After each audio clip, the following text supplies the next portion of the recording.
Hello, back again. So this is the lights on podcast episode, probably 3 or 4 at this point. Who knows? Again, Brian. I train a lot. I have my own company. I have a fair amount of investments in stocks. I've done a fair share of reading of books, listened to podcasts, and I think I've got a pretty solid foundation of giving you guys the information you want to hear. And Tian, I'm 33. I am a qualified holistic counselor. I have a deep interest in spiritual topics and expanding my mind in relation to perceptions of life and perceptions of self and perceptions of experience. So I have kind of spent close to the last 12 years a bit isolated and just acquiring as much information that I possibly can. And I finally feel like I'm at a point in my journey where I can share some of the things that I've gained. you were also saying before that you analyze your. I do this myself too. I've got a journal. I will analyze every single thing that I've done in my day, not including just like how I feel in certain moments, and I will analyze why did I do these certain things at these different times, and then I will do research. So I learned about how dopamine gets affected. You that's your motivation chemical. So with training or trying to start something new, I know that at the start of the day you have your highest level of dopamines. So if you're trying to do something arduous, it's better to get it done at the start of the day than at the end of the day where you have the lowest amount of dopamine in your brain, where you don't have that energy or motivation to do those tough things. An example is if you're trying to start a diet, just because I've done this before. If you at the start of the day you can stick through it, you can keep yourself at a caloric deficit. At the end of the day, when your dopamine's real low, your motivation's low, that's when you'll start going to the fridge and eating ice cream at the middle of the night. That's Have you done that literally before? that's I used to do that all the time. I'd be so strict throughout the day, and then at night I'd be like, "Fuck, I'm hungry, eh?" And just pig out on some ice cream, and then you'd never get that constant source of. You won't achieve the goals you want. Obviously, there's different solutions to that problem in itself, but I'm not gonna go into that. Well, I actually had an uncle that died of obesity, and I remember during the day you would never see him eat. Yeah, He would cook dinner and he wouldn't eat with us. And then let's just say he cooked a pork roast. yeah, Half of it was left. He'd put it in the fridge. You'd wake up the next morning and there would be not one drop of food left in that fridge because he had eaten the whole thing. yeah. No, no. Yes, no self control, obviously dopamine, but I think as well a lot of guilt. Um, you know, Yeah, it's you really, start really getting sad. guilty. Yeah, Yeah, really, really sad. if when you don't hit your goals, you start getting, or if you do something you know you're not supposed to do, you'll start getting guilty. But it's like a cycle. You kind of have to pull yourself out. Like even the view that you treat, if you treat your emotions as yourself, you're never gonna like get out of that cycle because you're gonna get guilty and then you're gonna pig out to make yourself feel better, and then you're gonna feel bad about pigging out, and then you're gonna feel bad about feeling bad. But if you start being like, all right, I'm guilty now, that's an indicator that I should probably change something. And don't sit in that guilt. You're not gonna feel bad in the first place. That's gonna make you pig out again. Yeah. Like for example, Saturday, I had a night out. It was a fun time. But I do feel guilty afterwards. But then I also understand the more I feel guilty about it, the less I can focus on other things and like try and find ways not to indulge again. So Saturday is a one off, thankfully, because the people I was out with are in Perth now. You say that every single time you go out there. Nah, You shit. actually do, like Fuck. every single time, and like So you're like, fun. no, I'm not doing it anymore. Like So I'm fun. just gonna grind, grind, grind.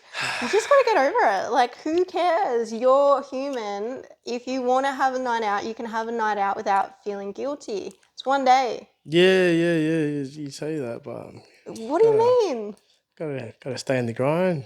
Yeah, but you're the Stay one hustling. who Nah. has this internal battle. I'm not the one. Like, I don't drink at all. I gave up alcohol without, like, it wasn't even a hard choice for me. I was like, Yeah. yeah, that's it. I'm giving up. I don't like the person I am. But the problem is, you like the person you are when you're on alcohol. Yeah, because I'm so happy. Yeah. I'm so happy. It's like straight liquid happiness. I So, don't get angry. I don't. Nah, that's an excuse. But it's not about me. It's about you guys and learning. I don't like being interrogated. yeah. I don't like this. Nah, yeah, it is what it is. You live and you learn. As long as you're constantly trying to improve, trying, keyword, you should be sweet.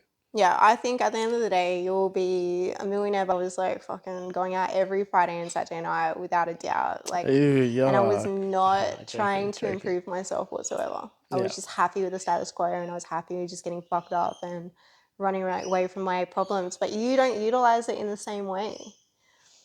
You're just, I do on a diet. what do you mean? So like I'll have periods of time where I enjoy going out, and then I'll have periods of time where I purposely try and cut it out, and it will work for a bit, and then I'll like swing back into enjoying going out. Mm, But in that swing, there is constant improvement. So mm, for example, right now, it's easy for me not to go out because I'm so focused on other endeavors in my life. yeah. So I don't. The thought of going out doesn't even The issue is not about you going out or not going out. The issue is the play. way that you feel guilty about it Yeah, afterwards and exactly, you beat yourself exactly. up. Yeah, yeah, Yeah, hundred that's percent, the issue. 100%. That is the issue. Because it's conflicting. You've got a conflicting perception in you. You enjoy going out, but then at the same time, you feel like if you go out, then you're not going to achieve your goals and become the best version of yourself. So you Oh, just the need to, speed. It's the speed difference. do Yeah, you think that it's going to stop it? it's no slows it down. Like Okay. I believe it will get there, but it will be slower. It's not. It's not slowing it down. It would be a different story if you're going out. Mate, I have a friend who is the loosest person I know and goes out every single night and has these wild parties and Yeah, stuff like that. And he's in his 30s. So, I mean, that I would look at someone like that and be like, all right, you're probably not going to achieve it in the time frame you want if you continue this because you're not giving all your focus to what you want to achieve. You're giving all your focus to partying. yeah, But you're not like that. yeah. No, I don't think You're about taking it. a one day a little bit of a respite. That's like me when I play my Sims for like 5 hours. It's just a respite from my mind and it's a respite from my life. I'm just having a little bit of a break. And then I go straight back into my life full throttle with Yeah, what I that's want to it. create. So I just think you need to allow yourself to, I've also got the mindset that you don't need a rest. But like people talk about work life balance, right? And if you look at it that way, I'm living the dream, right? I'm doing everything that I want. I'm achieving all my goals and I'm still having fun along the way. But in my head, I'm trying to shift it into a mindset that like you don't need that rest or like work is fun. To me right now work is fun. That's why I can structure my days and pump out what like 4 hours of working in my company plus another 8 hours of working at the job plus another 2 hours of reading plus another 2 hours of training. mm, Like that is how my day is structured and it gives an hour for like travel eating. mm, Like that all adds up to 24. And to me, doing that these past few weeks has been heaps fun. And I do sleep less, sure, but I'm never like stressed or anxious. I'm just happy all the time because I am achieving those goals. You get like a mad little feeling when you tick off something, eh? that feeling So of accomplishment. yeah, Yeah. exactly. Like that's just a different type of fun. Is kind of how I've shifted to thinking about work. And if any of you guys are like trying to work multiple jobs and like limit yourself. The fact you're trying to limit yourself doing something means you probably won't be able to. I myself, as an example, I'll try and limit my drinking. I just can't do it. But if you try and swap it out for something else that you do enjoy, that's way easier. Oh, like I don't even think you need to. You just have to genuinely not want to do it anymore. Oh yeah, So fairs. I gave up. I used to smash about 3 or 4 Vs a day, Yeah, and then I was like, oh, it's probably not good for me. So I gave that up.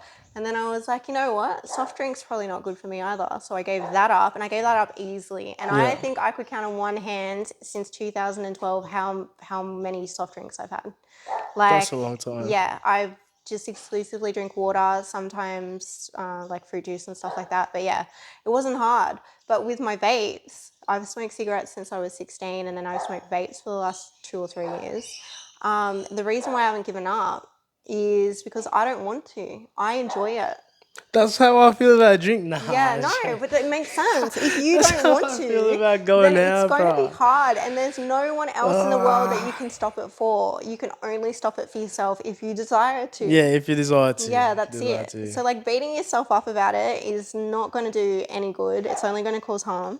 No, but I also understand like stacking. So if you stack a bunch of negative experiences, doing something, and a bunch of positive experiences not doing that thing, it's like the carrot on the stick. Like you just push yourself towards not doing that behavior anymore. I've done that before, and I gave up smoking for a while doing that. Every time that I'd have a draw, I would start talking about in my mind how bad it was, and Yeah, I'd yeah, start yeah. talking about the statistics and stuff Yeah, like you that, start and it feeling like helped shit. me give up, and it sustained it. But the desire and the enjoyment was still there. Yeah, true. You can't really So as change soon as that. a trigger came, I went straight back to it. Whereas when I gave up alcohol, when I gave up soft drink, when I gave up V's, it was easy and effortless. Yeah. Like I never felt like I lost anything. I never had to replace it with anything else. I just started using alternatives, like, and that's just for the soft drink. That's just water. I just drink water now. Yeah. Yeah, and I was like, well, it kind of made me think, like, why is it different in those circumstances and not different in that? So I think you can force yourself to do something, but there's people that have given up smoking for 20 years, and I ask them and I say, do you miss it? And they're like, yeah, I still miss it. Every time I smell cigarette smoke, Whereas there's other people who gave up because they no longer wanted to do it because they no longer liked it, and they're like, yuck, when they smell cigarettes, disgusting. Like, That's get away like from me. That's like one of our workmates. She gave up vapes and smoking on New Year's and just it's been 2 years and has never gone back. I know who you're talking about. Yeah, Yeah, and yeah, they can smell it. They'll smell like the flavor. Oh, that's a nice flavor, but they'll just never go back. There yeah, used to be a chimney back in the day. yeah, It's crazy. It's yeah. crazy. So if you do really want something, you'll just do it. 100%. You don't have to force yourself or come up with these little strategies, but these strategies do help They in do the help. meantime. Yeah. In the meantime. And it's also important to understand this is another thing when you're trying to develop a new habit, whatever addiction you're trying to quit, like it does help to replace things, but there's also gonna be periods of withdrawal. So it could be smoking, alcohol, drugs, whatever you're thinking of. If you the first week of quitting should be all right because you're gonna have some catalyst that's gonna make you be like, oh, I'm definitely quitting this. Some real bad experience are gonna be like, oh, I'm mad, I'm never doing this again. First week will be easy. You'll be full of motivation. This could be even like going to the gym. You might have watched a video like they'll pump you up or had a thought that being like, all right, now's the time for me to change my life. You see it in New Year's with New Year's resolutions as well. The second week is gonna suck, so that's the week where you have to purposely front load because it does take 30 days to build a new habit. But that second week, you need to know that it's going to suck big time. And whenever it does suck, you need a reason why. You need to keep thinking back to that reason why you started in the first place. Third week is going to suck as well. And then the fourth week, it's going to start getting easier. Yeah, the thing that's always helped me create new habits is becoming obsessed with it Yeah. before I start doing the action. Yeah. Because the obsession becomes the motivation when you lack the motivation. Mm. But especially I know that there's a lot of girls I've spoken to in the past, they're a bit scared to go to the gym. It's intimidating. Yeah. They might just want to gain muscle and they might already be slim, or maybe they're self-conscious about the way that their body currently looks. The thing that helped me the most is because when I was younger, I was hyper Self-critical. self-critical, yeah, and scared of judgments of others. I just saw everyone was judging me, this and that. But the thing that I found the easiest and the way to stay accountable was I hired a personal trainer right from the get-go. So I booked in myself and I prepaid for 2 sessions, and then I would book in again. So because I had another person there holding me accountable, and I felt bad, like I can't pull out because I've Yeah. already, locked in this personal trainer to be there. And Like you've already paid money, I've so already you're like paid, feeling the sting. it's a Yeah. financial investment. And so then that's the way I did it for 6 months straight when I first started training. And then that was the way that I created the neural pathway. And I felt confident in my ability when I was without him. So yeah, I think that would be my tip for females, especially. I'm not sure how guys feel, but females definitely. No, it makes sense too. I had a gym membership for like 2 years, like that my mum paid for. Like That you fit, never yeah, I used. never used. Yeah. And then I was like, fuck, I really do want to like get into training. I always thought about it.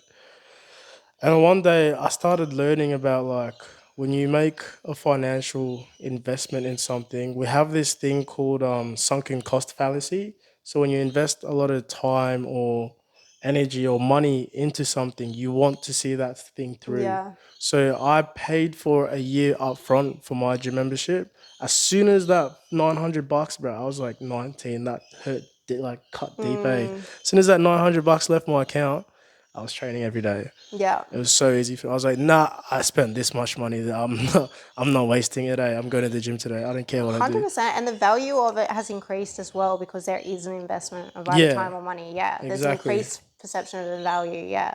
As, as soon as you feel that little sting, bro, you're just gonna use it. I also suggest this for businesses. You might be like looking for a personal trainer and be like, oh, maybe not. Like maybe I don't need a personal. I'll just get a membership and that's it. But as soon as you do like pay that little bit of money for your trainer, you're gonna be all right. And then you're gonna start listening to what they say even more because all the information is on YouTube for free, but you're probably not going to act on it. As Mm, soon as you start paying for that same information, suddenly you're like paying attention to the every little critique, every little form, and it also um, expedites, maybe not wrong word, speeds up the process of improvement because you're not gonna have to filter out bad information. mm. Yeah, I think that's what I'm struggling with in launching my business. yeah. Getting a mentor, Yeah, I don't know. I have imposter syndrome. same, Yeah. same. So I'm like, why would, like, am I even like, what am I going to be like in a session? Like, am I even going to add value to their lives? Am I going to assist? Like, I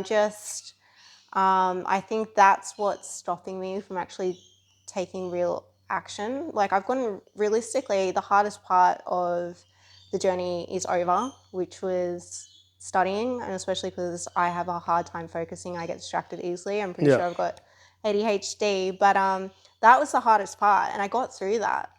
Now I've just got to step through the door to the career that I know will give me fulfillment and it yeah. will assist other people. But I don't know. I'm just terrified. But I definitely need to take my own advice with, if there's fear, then that's an indicator that that's the right direction. Yeah, Um, yeah, 100%. but it's just taking those steps, those first few steps, and allowing for the momentum to build instead of just stopping it dead in its tracks, which I have done before. Yeah. So, yeah, I don't know. When the time's right, I suppose. Nah, I could just start now, eh? I believe a mad business tip that I got given was do everything with speed. Speed is what propels an aeroplane to defy gravity. You in business, you have to do everything fast. You have to solve problems fast. You have to start now. You have to, if you think of something, write it down in your calendar so you have a deadline for that day. You have to do everything as quick as possible because that's how money is made. Money moves around. Money's never stagnant. Money never stays still. Even in your bank account, you might think, oh, the money's just sitting there. Nah, it's depreciating. There's inflation. It's literally that value of that money is literally going down. Or if you have an investment, the value of that money is always going up. Stocks, they're always going up. They're always going down. That's just for business specifically. I mean, it applies to life too. If you ever have any issues, like solve them quickly just to free up your brain to do whatever fun things you want to do. Yeah. Yeah. Yeah. I think my issue as well is I don't really choose to take a business perspective. Oh, true. I'm heaps business minded. Yeah, yeah. But I actually do think that I need more of that kind of perspective because I think, especially with this, because I'm scared to start, I'm thinking more with my emotional mind. Yeah. and business is not somewhere where emotion. Yeah, business is pretty cutthroat, eh? Yeah, yeah. Like a little thing that blew my mind was contracts don't mean shit. What do you mean? So if you sign a contract for something, as a business owner, let's say you own a landscaping company, you rent out this excavator for 5 grand for a month. You use it, the month is over, and then you give it back. And that company is like, you literally signed this contract that you would pay 5 grand, and you just haven't paid it yet.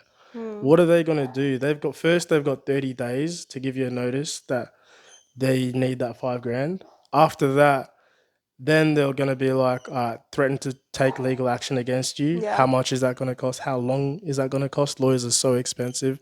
Do they really feel like suing you for 5 grand when they have to pay what a lawyer like 3, 4 grand?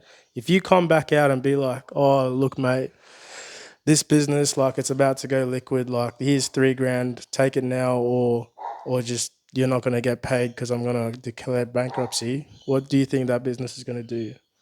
Yeah, It's going to take the 100%. 3 grand. That contract meant jack shit in the first Yeah, but place. at the same time, your financial record has been And diminished. your reputation as well. Yeah, that's it. So there is. But there is people like that will do those type of things and scam you out of money.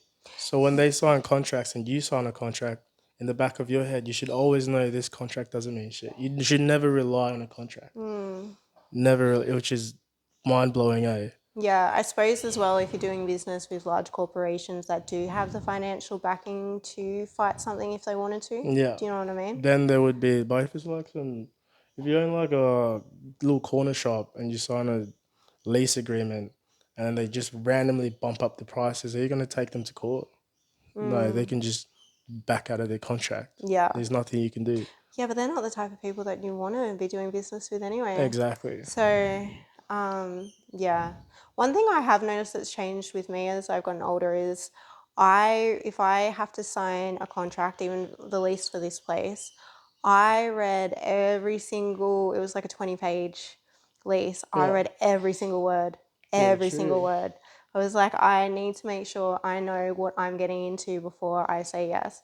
So even reading terms and conditions on my phone before I accept things, just Yeah. because I just want to make sure. Like, it's actually crazy. Some of the stuff that we agree to, the fact that they have so much access to our personal information and Yeah. things like that. Like, I don't care. I've got nothing to hide. Like, I actually find it very funny when I hear someone say like, oh no, like, I don't use Face ID because then they've got your face. And I'm like, mate, if you've got a birth certificate, they know everything about you. Yeah, yeah. There's nothing 100%. that you can hide. Citizenship, That's it. license, As long as your you're life registered is, as a living person, yeah, then they know all about you. So there's nothing you can hide. They're tracking us to our phones. It just is cameras what it is. everywhere. Cameras everywhere.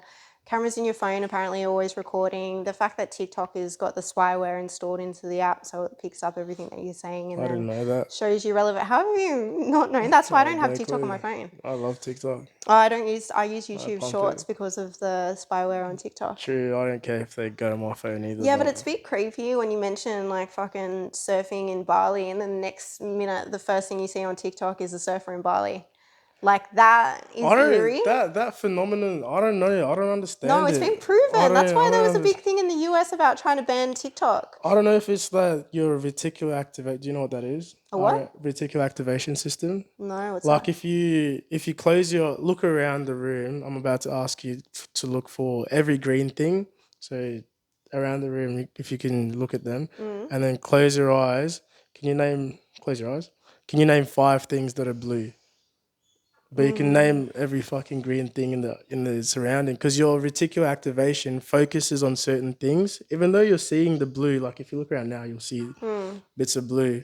It focuses on that one bit of information and blocks everything out. It's So so when you're funny. thinking, when you buy a new car, you'll see your model of car everywhere. Yeah. It was always there, but you're now just more hyper aware of it. That's your I was RAS. literally talking to one of our co-workers about this on Monday, and I was Yeah. calling it the red car theory. Oh yeah. So I was like to him, how many red cars did you see on your way here? And he's like, I've got no idea. And I said, well, now hold that in your mind. You'll see a million red cars. Yeah, of Literally, course. as soon as I said that, I looked up and there was a red car right in front of us. I was Yeah. like, there you go. Yeah, it's the mind.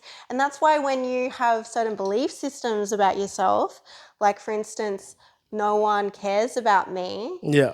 that is what your mind will actively search out, and you will seek validation through that Yeah, because you'll see it literally. everywhere. That will become your Literally. reality, that no one cares about you. Literally, because Yeah, it's your eyes. constantly proven to you. Yeah. Yeah. But what you were saying about the spyware on your phone, I don't know if it's your RAS now focusing on the surfers in Bali, or if it's actually No, it's been proven. yeah, fairs. So, Damn. Yeah, I didn't know that. like, as in, because if it's the first video that's coming up, Yeah, and then it you've said can't something be. very specific like, oh, I would really love to buy a red car, and then you open TikTok, the first video will be a red car. Yeah, but then you can also have multiple times where that just does not happen. That's why it trips me out. I don't know if it's true or not. Really? Yeah, because you don't think of every time that you're like, oh, I like green plants, and then go on my phone and there's no green plant. You don't think of those scenarios, but you will think of, oh, damn, I was just talking about green plant. Like you will just think of it. Yeah. Yeah, I mean, there's logic in both, but I don't know, just with the way that technology is these days I and wouldn't so be much that we're surprised. unaware of. Like, have you seen those new masks that No. they use? And they're so hyper realistic that you can't tell that someone's wearing a mask. Oh, damn. It's someone else's different face. Yeah, right. And then they've got this whole thing now that Oh, Joe Biden, oh, I know what you're talking about. Pump fakes. is That's that what what they it's, call it? yeah. Apparently, they've been used by secret services across the world for years, and they're that advanced now that there is no indication to the naked eye that that person is wearing a fake face, essentially. So everyone's kind of looking at Joe Biden at the moment and looking at weird little things like, oh, his ear placement is not in alignment with how his ear was before, and stuff like that. So I don't know, there could be truth to it. I never really knew of Joe Biden before he became president. He kind of just came out of nowhere in my Yeah. mind because I don't really follow American politics unless it's Donald Trump. Yeah, I don't follow any politics. Yeah, I don't even know who the Prime Minister of Australia is. I know the elections are coming up. I only know it because of stocks. Oh, really? Anything that happens if it has something to do with stocks, I'll know about it. Yeah. Yeah, literally. Yeah. So the election, I want Trump to win just because my stocks will go up. Yeah. I just like Trump. I just think he's a charismatic person, and I think that he genuinely has a love for his people and for his country, and he's not motivated by money. He's already super, super wealthy, Yeah. and he can't be controlled. And I think that is a Yeah. positive thing. You don't want to have another puppet leading a country, and especially a country that there's a lot of other countries that follow in their footsteps. So, myself as an Australian, I would want someone who actually has the interests of the people at heart leading America, because I know that that will have a flow on effect in Australia.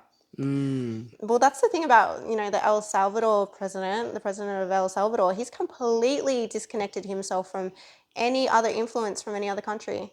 He's not within what's UNICEF or some of the big Oh organizations yeah. across the world. UN, disconnected with them. America has tried to speak to him, he's disconnected from them. I don't know, I just think it's really, really positive. Yeah, 100%. I also think we need more positive people, people that want to do the right thing. Oh, it's weird. When it comes to people, I don't think anyone genuinely believes they're a bad person. I feel like in their own realities, they're doing the best from themselves with the experiences that they've had. So I feel like when you look at certain individuals that you might perceive as being bad people, I feel like that's just they don't intentionally try to. I mean, some people to say like if someone killed my mom, I would intentionally try to do something bad to them. Like that's different. But I wouldn't see myself as a bad person. I would justify my actions towards that in the first place. Yeah. I mean, yeah, but a similar thing, I was watching an interview with, that lady Eileen? She was that female murderer from like the No, 80s. You would know her. I hate watching stuff like that. and she got sentenced to death after killing maybe like 6 or 7 Oh, dudes. maybe those people. And there was Yeah, a movie recreated. sociopaths. Yeah, Actually, I can Eileen. name one fucking person that might be genuinely. Yes, no, Eileen. Oh, she looks cooked. Yeah, anyway, Damn, I'll pull it. I'll pull it up. so she was a bit, yeah, so she's different. But I saw an interview with her, and they were asking why she killed, well, the 7 or 8 men that she killed. She come from a really kind of traumatic background. She converted to a lesbian. Maybe that was based on the sexual trauma that she'd experienced, but she did not have a good start to life. Anyway, when she was explaining it to the reporter, he did not understand whatsoever. He was like, what do you mean? Like, did you kill them because you wanted to or because you had to? And basically what she was saying was, I killed them because I could see that they were predators. And Oh, I did, and because she was saying how she'd stop them from hurting anyone else. yeah, So in her mind, she had done nothing wrong. And then she went on this spiel about how she's excited to die and she'll be greeted with open arms by God. Because in her mind, she justified it.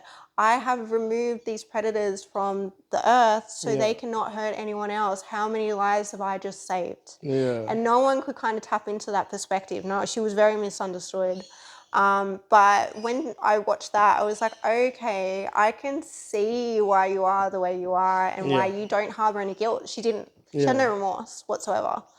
And that's fine. But I mean, I think the ego and the mind will try to justify Of actions. course. Please comment your thoughts, whatever you're thinking. I know there's gonna be like mad arguments in the Yeah, comments probably. if more Hey, than 2 people watch this video. how many subscribers we have?